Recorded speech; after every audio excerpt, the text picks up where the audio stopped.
I'm just going to introduce the fact that you've got a book out at the end of the month, which is called, here you are, Weaponising Anti-Semitism. I think it's out on the 30th, isn't it? That's right. Of May. Yeah. I have to say it's a very impressive book. I haven't quite finished it, but I have to say the detail in it is extraordinary. And can you tell us what the background to this was? Why did you want to write this book? Well, the problem with this story is that it never ends. So, you know, even up to getting the manuscript in and between the manuscript and publication, you know, there was more things I could have added. Inevitably with the book, you know, it's not going to be the latest, but I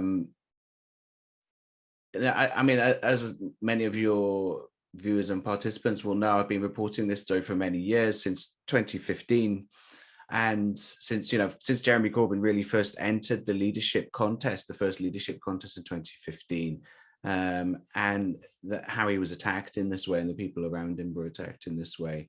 And it was just a constant deluge of attacks and people being attacked, falsely smeared as anti-Semitic. And mainly because of their support for the Palestinian cause. You know, this was what Jeremy Corbyn was known for, really. This was one of his main causes, was Palestinian liberation, support for the Palestine Solidarity Campaign, and so forth. And so, because those of us involved in the Palestine Solidarity movement were familiar with Jeremy Corbyn and were familiar with the way the Israeli embassy and the pro-Israel lobby carried out this dishonest campaign, we knew that he was going to be attacked in this way. So, you know, once it started happening in earnest, I really just started reporting on it. And this book is really, it's a compilation, I suppose, in a way, of my reporting. You know, it draws on my reporting over the last 8 years. And it's, but when I sat down to I wanted to sit down, you know, and tell the story from beginning to an ending of sorts. So, you know, I just wanted, it's the kind of story that is really, it's difficult to cover. It's kind of depressing. Like, it's depressing to read about. And people almost don't, it's a bit like a dead cat that you see in the street. Like, you don't want to look at it because it's disgusting, but you can't look away, you know, because of the kind of tragedy of the situation, I guess. And just the reality of it being imposed on you. I mean, I thought, I mean, I know you've got people proofing it, and you say in the book that you've got lots of people proof every article that you write as well. You must be, I mean, there must be some apprehension of legal threats that, you know, this happens so often with people who criticize the Israel lobby. What's your, I mean, are you confident that nothing's going to come of it? Well, I mean, you know, I'm confident in the facts in the book, absolutely, because it's been, the reporting that it's based on, as you say, has been thoroughly fact checked, and the book itself has been through multiple checks, and it was originally, you know, intended to come out in April, and it got put back to the 30th of May, just because we wanted to double and triple check everything, that everything was right. But nonetheless, you know, the truth doesn't stop these things. The truth, it doesn't stop those kinds of attacks. Yeah. But, you know, what I would say is that even just me posting a photo of the book, my first copy being printed, and copies should start rolling out soon to people who pre-ordered it. But even just me posting a photo of that, posing with the book, looking pleased with the book on Twitter the other day, I got a lot of attacks online for it, just from random pro-Israel trolls, really. And there was a big influx of new orders with the publisher after that. So, there can be attacks, but sometimes the pro-Israel lobby is sort of its own worst enemy sometimes, because they don't always get their own way, and these things can backlash on Does them. it? I mean, you talked in the book about some of the impacts of these smears on people. I'm not going to name anyone in particular, but there's a young guy who wouldn't talk about it to you about what happened with him. I'm just wondering, do you have fears? Do you get anxious? Has it had an emotional or psychological effect on you? The people attacking you all the time online, the trolling. I mean, I'm not asking you to sort of say, yeah, I'm like this and that. I'm just generally how does it feel like to be, because you're quite courageous to do. I mean, you're very courageous to do this, to be honest. Well, thanks for saying that, Crispin. I mean, yeah, these things always have an effect, of course. It's never nice to be falsely accused of anti-Semitism.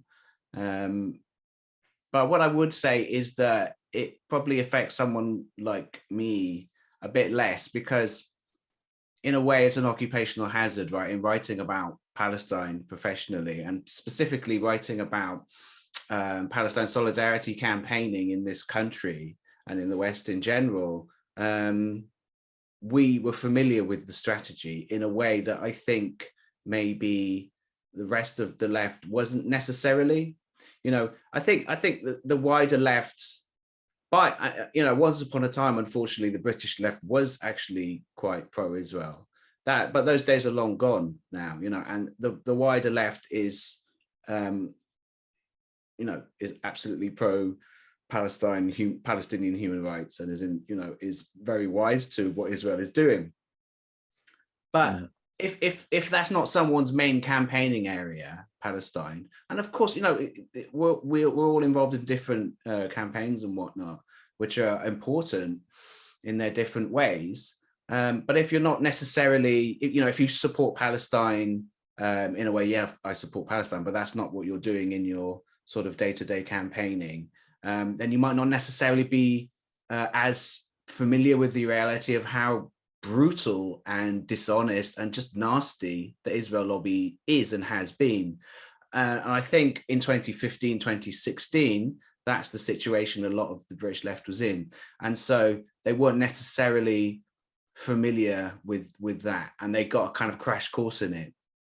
And it hit them really hard, and you get when it landed, and all of a sudden, like you mentioned, young campaigners, all of a sudden they've been attacked as racists because they've been associated with Jeremy Corbyn in some way, just even through supporting him. And Jeremy Corbyn has been attacked as a racist, as an anti-Semite. Well, it's going to hit people hard, it's going to have a big psychological effect. And I do get into some of that in the book, but there's so many cases that I couldn't possibly talk about everyone, but I just tried to talk about some of the most high profile cases of people being falsely attacked. Yeah, I tried.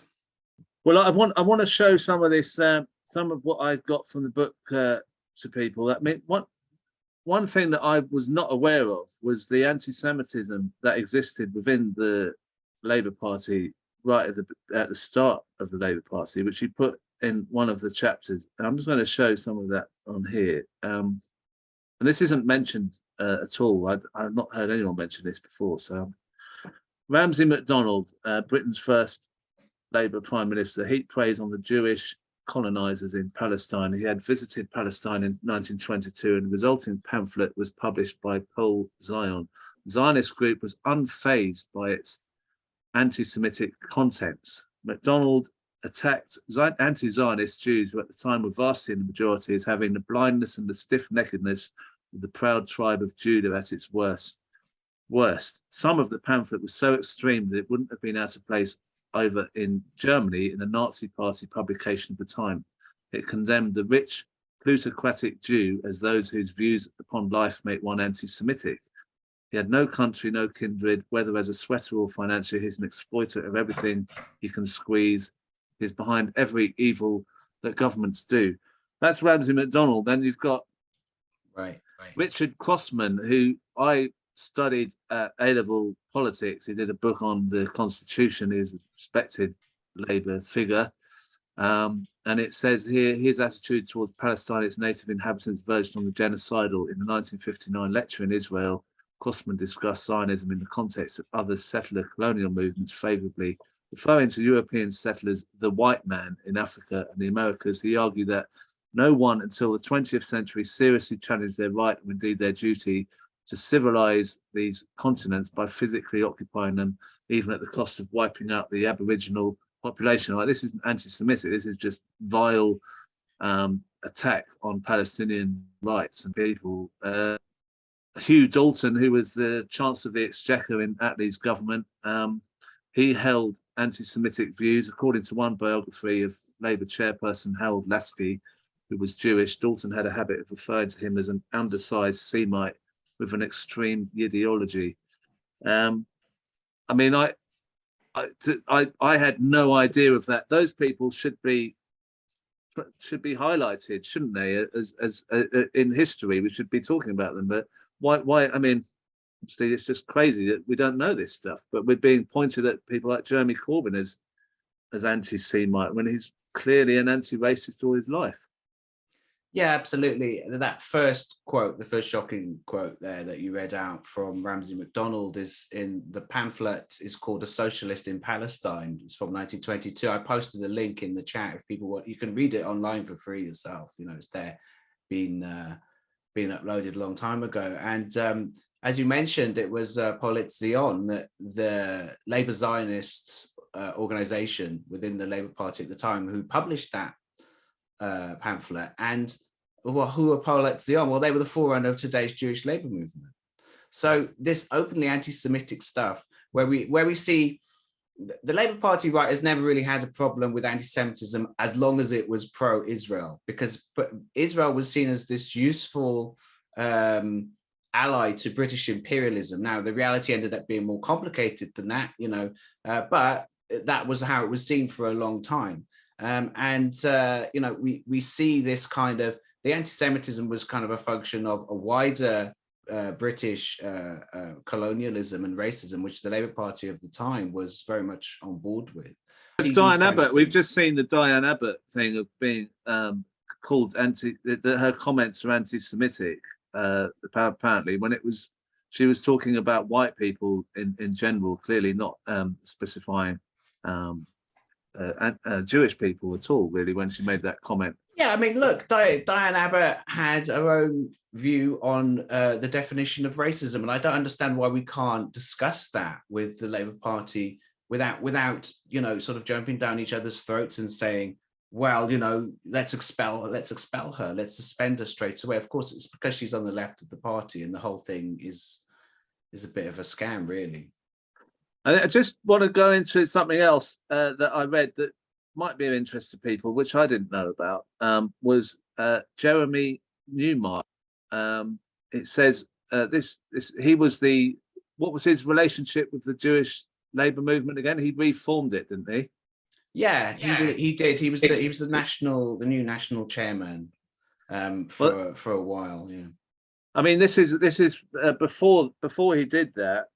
It says, as CEO of Israel lobby group, the Jewish Leadership Council, Newmark played a key role in a lawsuit against the university and college union, giving hours of evidence to tribunal hearings. The lawsuit was initiated in 2011 and was finally thrown out on all counts by a judge in 2013. But it managed to generate years of negative publicity about alleged anti-Semitism in the union. It was a very similar smear campaign to that which would later be utilised against Labour and was just as mendacious.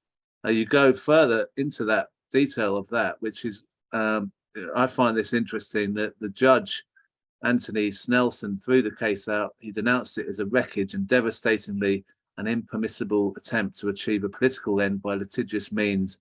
In his ruling, the tribunal judge singled Newmark out for particularly harsh criticism. Newmark had claimed in his testimony that Jewish academic and pro-Israel activist Ronnie Fraser had been booed, jeered and harassed at UCU conference, but Newmark's testimony had been untrue. Transcript and recorded audio evidence flatly disproved this claim. Essentially calling him a liar, the judge insisted that Newmark had given untrue evidence. His accusation that stewards at a UCU Congress had stereotyped him in anti-Semitic terms was rejected as a preposterous claim. Finally, Newmark's striking allegation that the Israel boycott debate meant the union was no longer a fit arena for free speech was said by the judge to be not only extraordinarily arrogant, but also disturbing. Newmark had responded during cross-examination by essentially accusing UCU lawyer Anthony White QC of anti-Semitism, having made a disturbing assumption about him. After the ruling, he insinuated that even a judge was guilty of anti-Semitism, describing his ruling as extreme.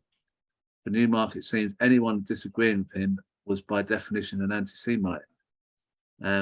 You also speak about Jeremy Newmark as he had to step down as JLM's chairperson. The reasons for his mysterious ejection from the JLC 4 years earlier became clear. There had been grave allegations of fraud involving tens of thousands of pounds. I won't go too much into that. It's too much to read out. But this guy reformed Jewish labour movement in 2014 or 2020. No, it's just after Jeremy Corbyn was elected leader in September 2015. That's right. He claimed that it was centenary for Jewish labour movement. It wasn't. It hadn't had a centenary as that. That's just. It's like he was. He'd already gone through this sort of thing before with this UCU business. I didn't know about that. I mean, can you tell us a bit more about JLM? Yeah, it's an interesting one, that, because this goes to something I felt I was in a position to be already familiar with, because as a reporter for the Electronic Intifada, and I live in London, I live in the UK. I was reporting things, and it's still my job now is to report things in the UK that are relevant to Palestine solidarity. So back in 2012, 2013, I was reporting on this case about the University College Union, where it was basically being attacked in a kind of what's sometimes called lawfare case by pro-Israel lobby groups led by the Jewish Leadership Council, whose leader at the time, whose CEO at the time was Jeremy Newmark. Now, in the end, cut a long story short, in the end, in 2013, as you read out some of the extracts from the judgment there in this case, in the end, that case was really on paper, technically, it was a failure for the Israel lobby. The University College Union won that case. Like you could read the judgment. It's really undiplomatic. He's basically almost calls Jeremy Newmark a liar. He says he gave untrue evidence, it was quite stunning in that way. However, but in another way, and this is the point I tried to make in the book, in another way, that didn't really matter, because the whole point was to tie the UCU up in litigation for years and generate bad press for it, and generate bad press for the idea of a boycott. Because the whole thing that triggered this was not anti-Semitism. There was a discussion for the possibility of the UCU getting involved in the academic boycott of Israel, and a boycott of Israeli academic institutions. And when the response to that is to kind of sabotage the union in this way by painting them as anti-Semitic, as racist for doing this, then it means there's a big chilling effect. It means for other unions that we don't want to get involved in this. And we saw exactly the same thing happening in the Labour Party only a few years later, where Jeremy Newmark is then reinventing himself as the as a Labour Party figure. And he's still now, even though despite this scandal, which was broken by the Jewish Chronicle of all people, over alleged financial corruption that he carried out in the JLC against his own organization. Even after that, he's now the head of the Labour Party group in one particular council. I forget the name of it. It's in the book. I think they made electoral advances in the last election, so they could. I think it's now no overall control in his council. So, yeah. I mean, you know, there's so much that you do go through in the book. I'd urge anyone to get it, because it's not just the detail. It's very easy to read. You know, it is a page Thanks. turner, That's what I and was it going tells for. I'm glad to hear that. Yeah. and it tells a story. It's got you talk about individuals. You know, you go into detail about Newmark or other people. So it doesn't just go from one thing to another. It's very focused. I just wanted to say about this fear of people are full of fear about this issue. I have been myself about this, but the thing is, that's what this is all about. It's really Yeah. about making everyone quiet, and the blame as well. We now have people blaming each other for being fearful. Do you think?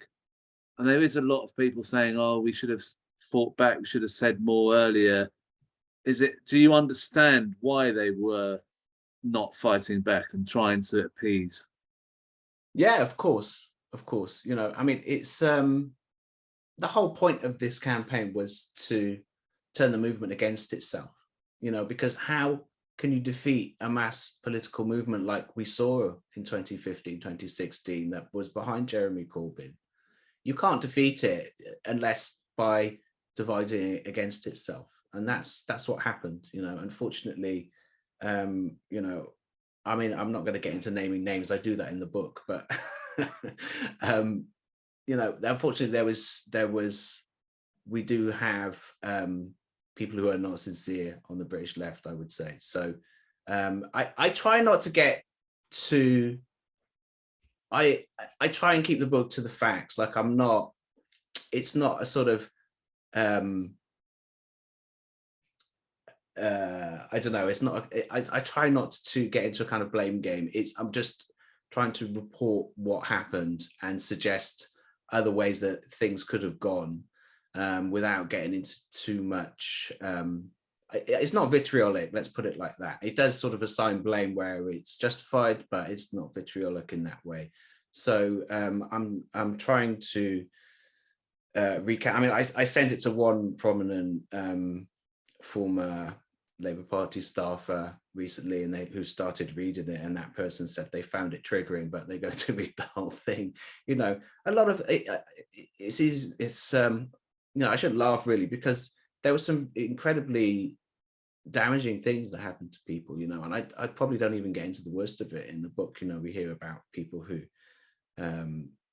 it may have even been, you know, there's been people who've taken their own lives, and this may have been a factor in that we've heard of. So, you know, it's you know, I heard reports, some terrible stories that I couldn't ever report because the people were too afraid to talk about it on the record. People, you know, driven to alcoholism and all kinds of things because, you know, like I said, they weren't prepared for this, unfortunately. And that's what I try and get into that and the reasons for that. So. And we do need in history, when in 100 years or whenever it is, 50 years, whenever it is that people look back on this time, and they can pick your book up and say, well, that's actually what happened. And it's very useful for that, because if they just read the papers, they'll think, oh, this is the other way around, won't they?